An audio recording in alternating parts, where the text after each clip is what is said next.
Now let's talk about the attachments of a typical rib. We'll begin with the head of the rib.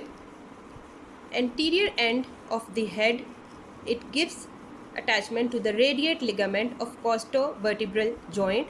As I have already told you, head of the rib, it articulates with the body of the vertebrae to form costovertebral joint. So, to the head of the rib there are attachment of ligaments of costovertebral joints. The first ligament is the radiate ligament, which is attached to the anterior end of the head of the rib.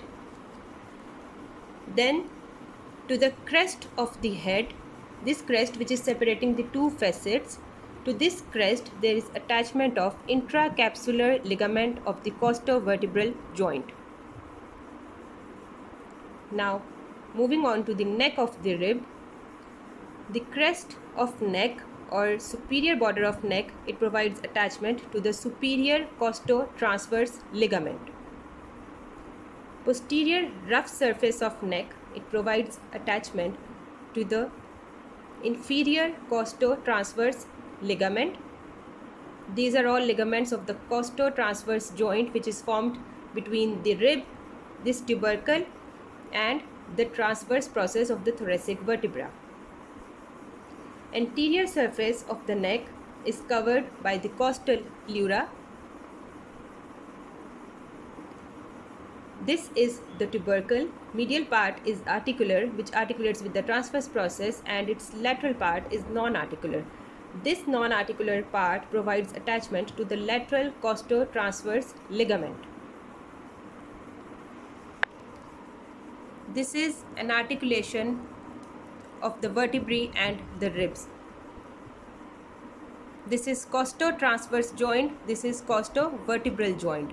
To this end, there is attachment of ligaments of costovertebral joints, and neck of the rib, it provides attachment to the ligaments of costotransverse joint.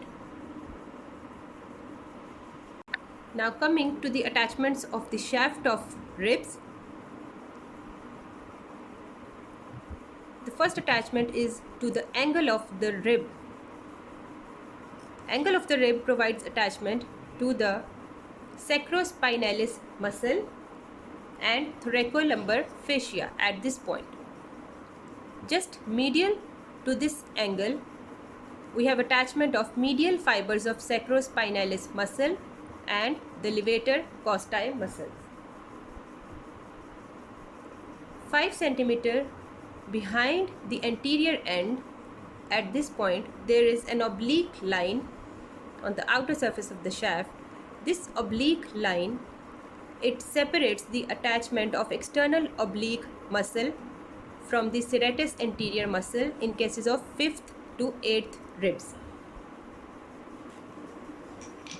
This same oblique line, it separates the attachment of latissimus dorsi and external oblique muscle in cases of 9th and 10th ribs.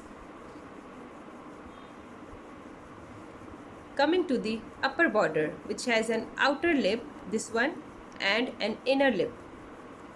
To the outer lip, there is attachment of external intercostal muscle, and to the inner lip, there is attachment of internal intercostal muscle. Outer lip provides attachment to external intercostal muscle, inner lip provides attachment to the internal intercostal muscle.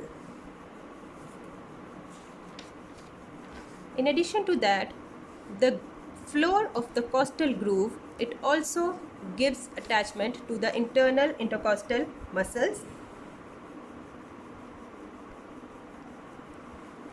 This oblique ridge, which lies on the inner aspect of the shaft of rib, it provides attachment to the intercostalis intimus muscle in the middle 2/4 in this region.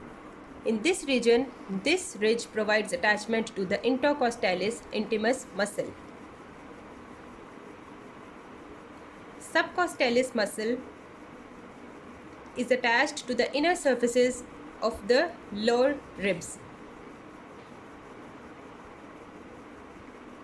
That's all about attachments of a typical rib.